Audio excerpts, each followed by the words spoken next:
ইফতারি করা শেষ আর এখন হচ্ছে এক ঝুড়ি হচ্ছে বড়ই নিয়ে বসে পড়ছি। সারাদিন রোজা রেখে একটু টক খাইলে ভালোই লাগে।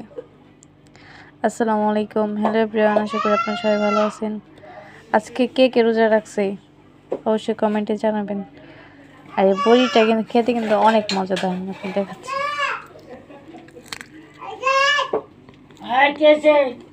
অনেক মজার মিষ্টি, ওই দেখেন, দেখছেন কালারটা দেখেন শুধু।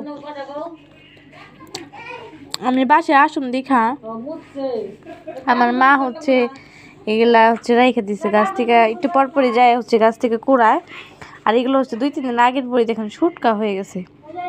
এগুলোও কিন্তু মজা লাগে, এগুলো আচার দিলেও ভালো লাগবো।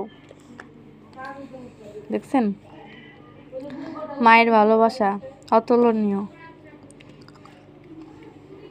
নিজে কিন্তু টক খায় না, আমার মা একদমই টক খাইতে পারে না, কিন্তু আমার জন্য দেখেন এক ঝুড়ি ভরা, তার ভালোবাসা।